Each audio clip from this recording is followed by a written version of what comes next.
CGTN, China Global Television Network.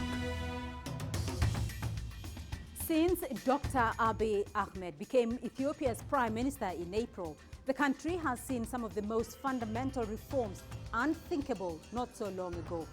In just 6 months' time, Prime Minister Abiy has lifted the state of emergency, broadened the space for political participation, liberalized the economy, and in a historic move, reconciled with his Eritrean counterpart, ending 20 years a state of war. But Abiy's reforms are not without challenges. Now, while some applaud the new opportunities, others are concerned Abiy's bold approach is departing from a development state strategy that has seen Ethiopia's annual GDP growth at an impressive 10% for the past 10 years. So how far can Abiy's reform agenda go? And with the July peace deal with Eritrea gaining international acclaim, how is Ethiopia's new chapter under Prime Minister Abiy shaping events in the Horn of Africa region? I'm Beatrice Marshall. Welcome to Talk Africa.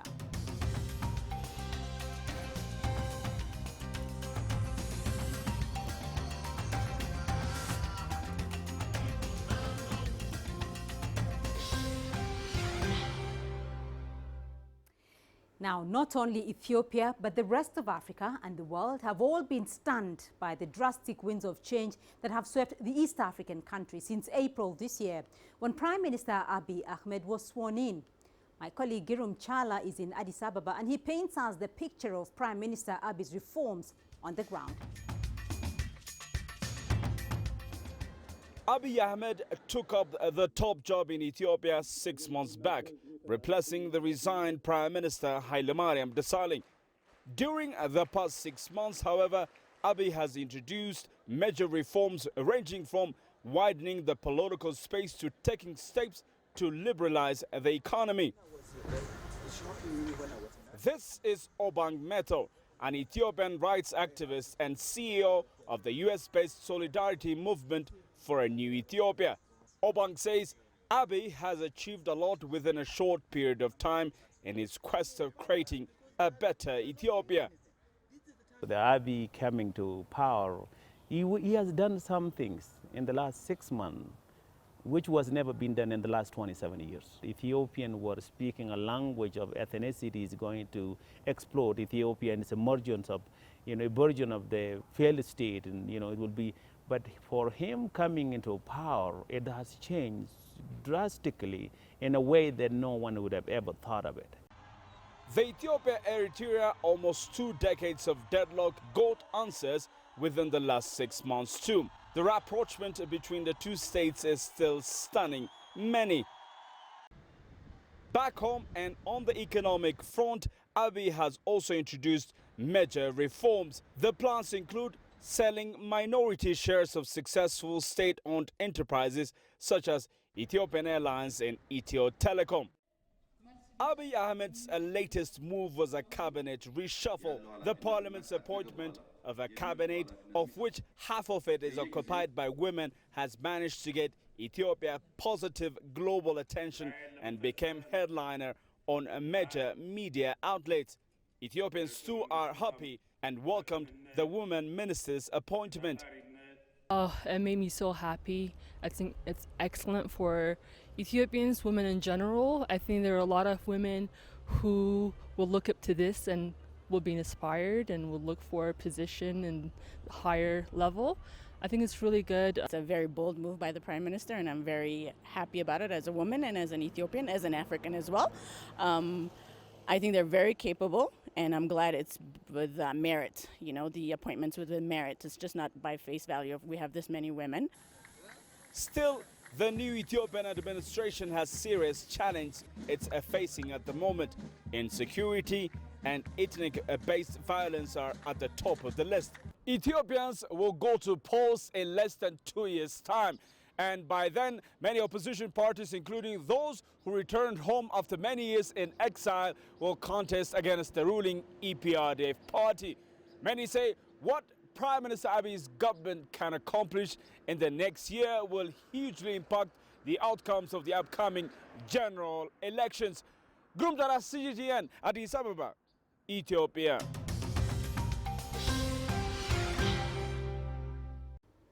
My colleague Girum Chala there, setting the stage for today's discussion on Ethiopia.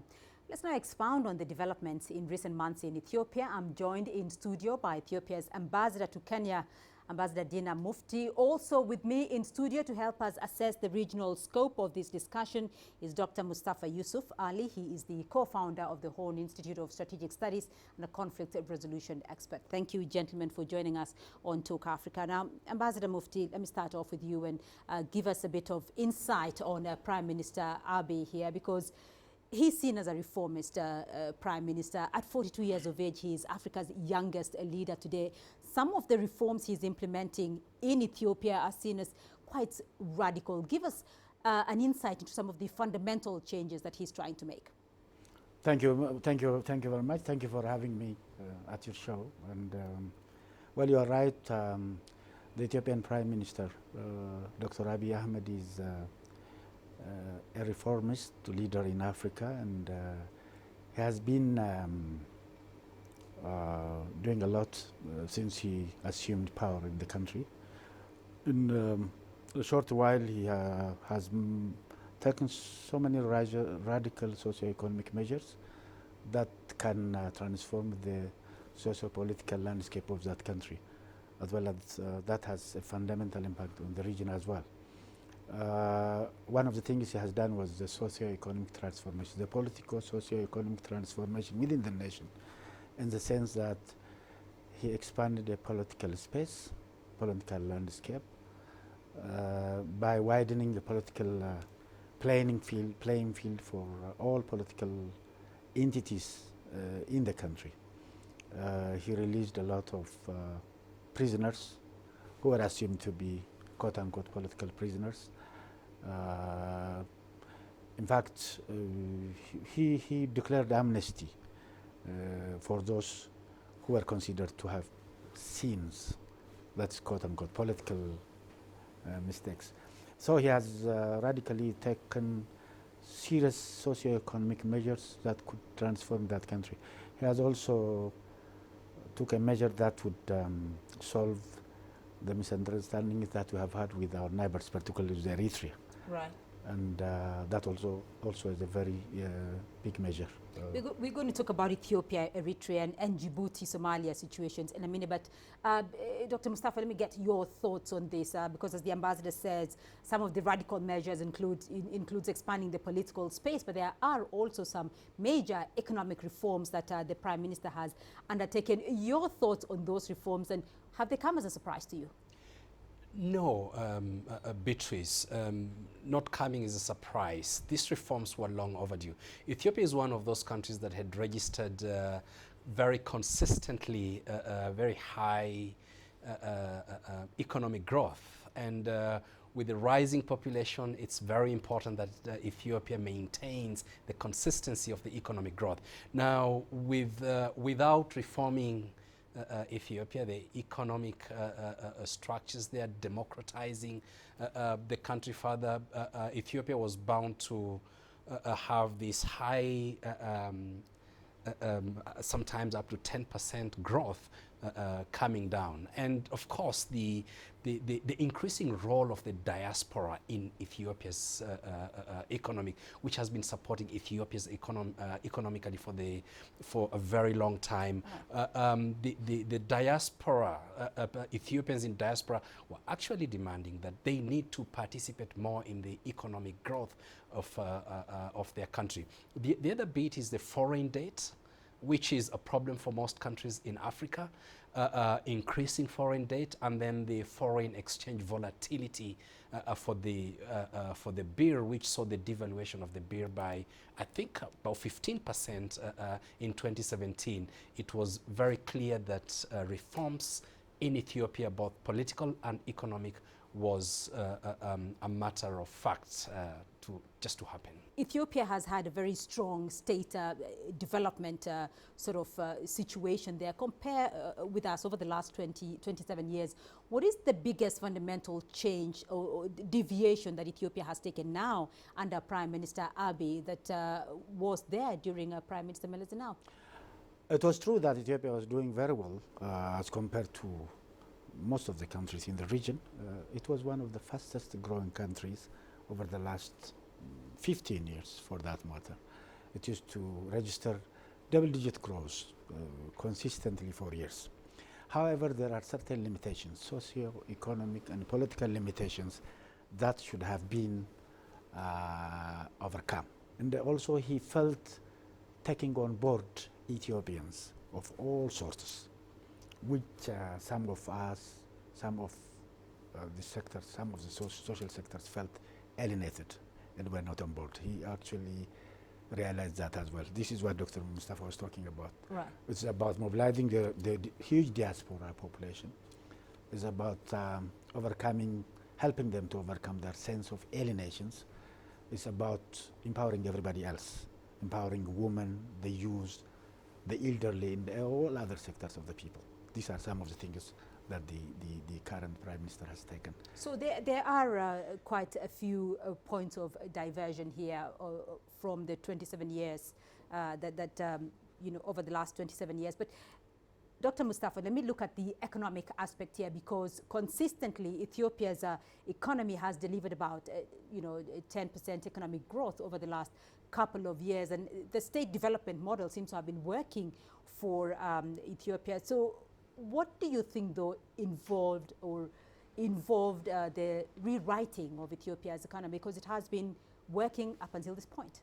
The way the global economy is going, Beatrice, is that pretty much more interconnected than it was before.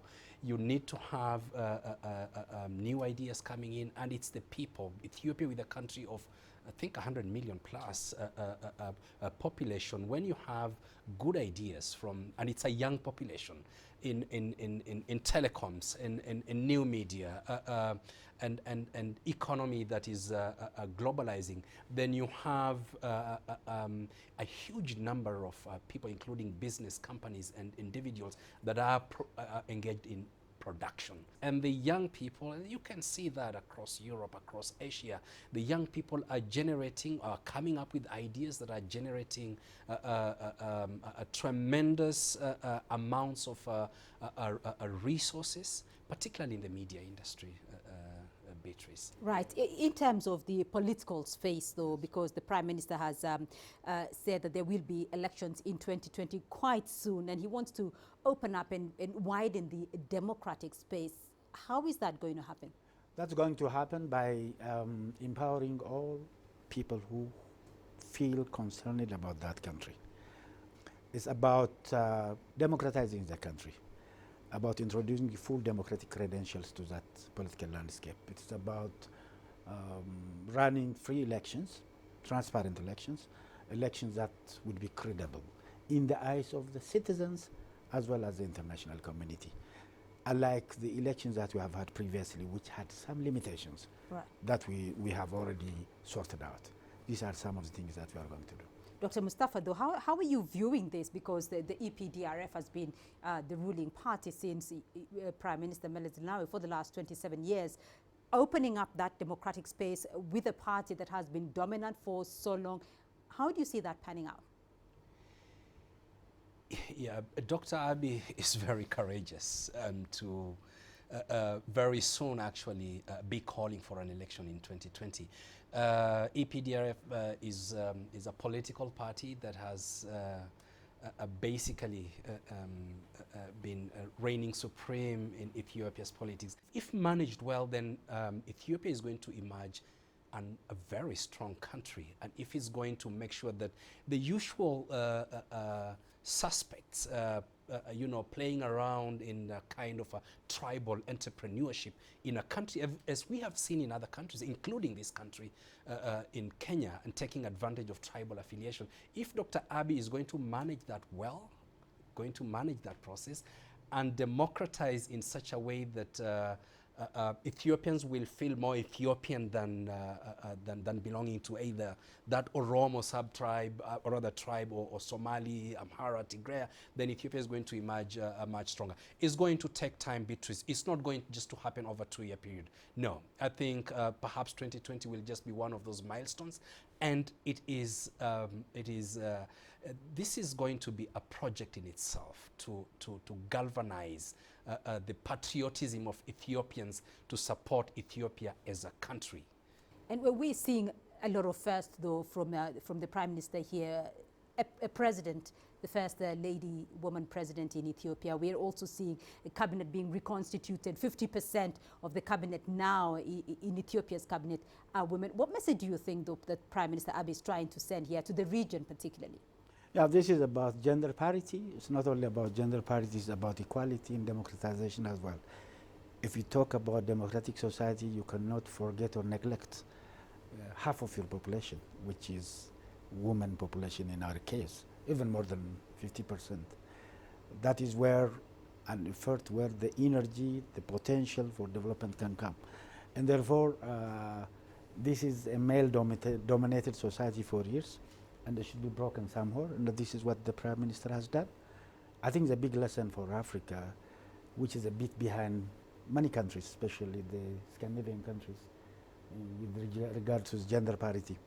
I know only maybe Rwanda, Seychelles, now Ethiopia are on board, and I think I hope all other African countries, the rest also will follow this, because this is very, very important. It's needed for the development of the country. This is where the energy, the potential, the knowledge, and the resource lies. And you cannot neglect half and more than half of your body and think about development. Right, gentlemen, we'll leave it there for the moment, but the conversation on Ethiopia's reforms continues on Talk Africa after the short break. Stay tuned.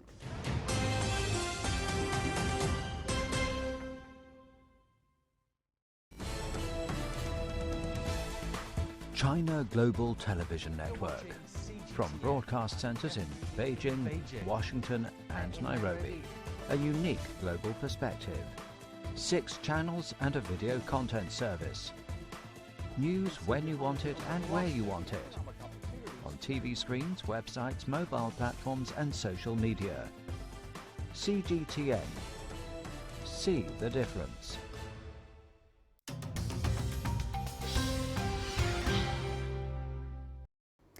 Welcome back to Talk Africa. My guests in studio, Ambassador Dina Mufti, Ethiopia's ambassador to Kenya, and Dr. Mustafa Yusuf Ali, the co-founder of the Horn Institute of Strategic Studies, still with me here in studio.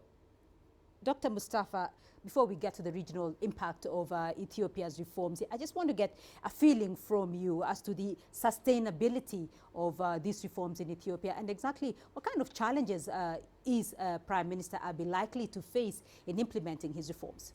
One, there are several challenges that Dr. Abiy is definitely going to encounter. One is that the huge population. Illiteracy levels in this huge population is still very high, and this is going to be a major challenge for Dr. Abiy.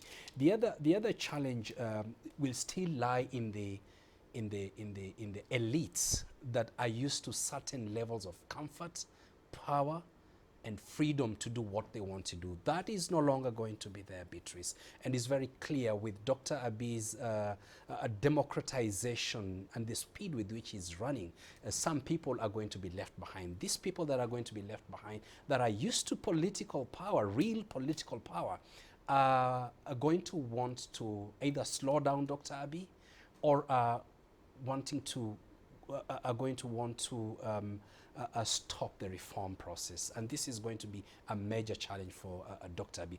Dr. Abiy seems to me as a person who's trying to bring everybody and ask Ethiopians, let's forget about our past, let's move on and build Ethiopia. That is going to be a challenge. Now, ethnic nationalism, which is a key feature of Ethiopian politics. If just recently when there were demonstrations in Addis Ababa, you know, some of the leaders and Abiy welcomed, including the rebels that fought Ethiopia from outside. Some of them wanted to fly their own flag and saying that the current flag is not what they want. That in itself is a manifestation of ethnic nationalism that is negative. There are aspects of ethnic nationalism that is positive. Dr. Abiy will need to tap into that and more importantly, ask the Ethiopians in the diaspora that have significant experience outside to come and help him in Ethiopia. Ambassador Mufti. Yeah, the challenges are There are various challenges actually with regard to this reform process. One is the huge population of the country. This is the second populous largest country in Africa, the population of 100 million plus. There are problems that come with dealing with the socio-economic issues of such huge populations.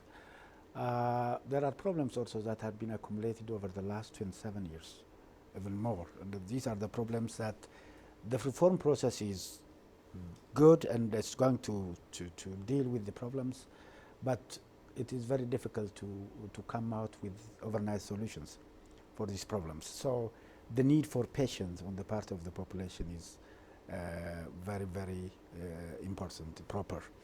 There is a huge youth unemployment. Youth by very nature is impatient, and in fact there are negative tendencies, negative nationalism, which Dr. Mustafa has been referring to. However, I believe since this is a reform that the time has come for, it is very much difficult, if not impossible, to stop it. And I think all these hurdles could be overcome. There are solutions ingrained within the reform process themselves, because still we can see there is a huge change in terms of prevalence of peace and security throughout the country. A year ago, there had been civil disobedience, huge unrest in different parts of the country, but now more or less every part of the country is quite stable, and except some problems in here and there. This shows that the solutions that are being offered by the reforms themselves, the reform process itself, is in fact helping the country in the right directions. That peace and security and peace and stability is going beyond Ethiopia's borders, though, and another momentous occasion for Ethiopia and its peace initiative with Eritrea. How momentous is that, though, for the region? It is, Beatrice. First of all, the tension between Ethiopia and Eritrea with intermittent violent conflict and wars, it's lasted for a very long time. The fact that now two countries, which essentially are brothers and sisters, now coming back together means that Ethiopia is going to, Ethiopia and Eritrea, both countries are going to reap the peace dividend. Ethiopia can now use the port of Massawa, and there could be increased levels in terms of volumes of trading between these two countries, and also easier for Ethiopia to export through the port of Massawa, which should be one of the nearest for Ethiopia's exports. The creation of a peace belt, so to speak, a peace belt in that region, Ethiopia, Eritrea, Djibouti, and of course if we include Sudan, if the Sudanese are going to behave, is something that is going to also be a good progress for the region. This belt has been problematic. We start from the Sahel in Senegal all the way to Djibouti. Now, if this belt is going to be more peaceful, then there'll be less opportunities for terrorists to use ungoverned spaces. There'll be less opportunity for criminal gangs to operate in these places. There'll be less opportunities for organized criminal activities across this large swath of land. And this is going to translate into more peaceful societies and definitely more developed societies in that part of the world. Right. If you could just shed some light, Dr. Mufti, Ambassador Mufti here, though, because what are some of the areas that Eritrea and Ethiopia are going to be working on jointly as a result of signing the peace accord? Thank you. But to begin with, this peace process between Eritrea and Ethiopia is something that had been expected by many of us in such a short while. Thanks to the reform process, thanks to the courageous measure by the Prime Minister, this has happened. It's unique in the sense that this has happened without the intervention of any third party, without significant intervention of any third party to bring them together. As you know, over the last 20 years, the two countries were in a state of no war and no peace situation. Earlier on, we have had disastrous war. Now, this has happened. And now both countries have agreed actually to cease this era of conflict. They have agreed to closely cooperate in various areas, in political, economic, social and cultural areas. And they have agreed also to reconnect their communication lines. There is now a telecommunication line between the two countries. The airline has resumed. There is an air flight between Eritrea and Ethiopia nowadays. There is also, now we are in the process of beginning the usage of the Asab port as well for import and export purposes. That had been idle for almost the last 20-some years. There is also peoples-to-peoples contacts, immense contacts, because these two countries, the people were similar people. These are people with the same culture, the same traditions, the same custom, and the same language. And now they have started coming together, and trade link has been started already. And these are some of the areas where we are working together. So, Dr. Mustafa, you've been following peace and security issues in the Horn of Africa and, you know, in East Africa generally. What do you see as the biggest security impact that this will have on the region?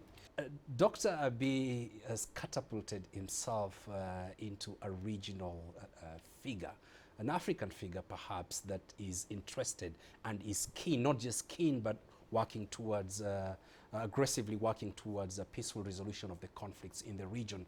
The Horn of Africa and the larger Horn and Greater Lakes region in Africa is potential is so much, so that these countries can within under a decade, Beatrice, come out of, lift everybody into middle class. But this is not happening because of the challenges to do with peace and security, the wars that we are having and we are seeing. And we hope that the rapprochement between Ethiopia and Eritrea is going to translate into positive results that is then going to impact the other parts of the Horn of Africa. Right. A final comment from you, Ambassador Mufti, though, looking at these reforms both in the region and domestically in Ethiopia, you've talked about how radical they are.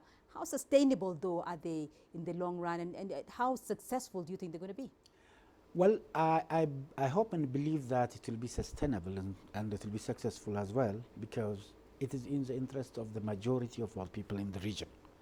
This is the reform that has come for the people's interest. This is a reform that will transform their life, a reform that will tremendously affect their life, and therefore people are caring for it. This is, if the Prime Minister is cut for this, is very well determined, down to the earth, and people's leader who works 7-24 hours and who really has people's heart at the people's interest at his heart. And people have realized that, and people are more or less fully behind him. And this is a guarantee. As long as you have popular support, and as long as the people will lend you their full support, definitely your reform will be sustainable. It's not a reform that is catering for the interests of the minorities or few elites. It's a reform that addresses the interests of the majority of the people in our country as well as in the region. And that is a guarantee. And this is also an idea that time has come for, and I believe it will be sustainable and it will achieve a lot. Ambassador Mufti and Dr. Mustafa Ali, thank you both for being with us on Talk Africa. Well, that's all we have time for this week, but thank you to Ambassador Dina Mufti and Dr. Mustafa Yusuf Ali for sharing their insights on the program. Remember to keep the conversation going online through our Facebook and Twitter handles. You can also catch this and previous episodes of Talk Africa on our YouTube playlist and the CGTN Africa website. Remember to tune in again next week for more Talk Africa. From me, Beatrice Marshall, and the team in Nairobi, goodbye.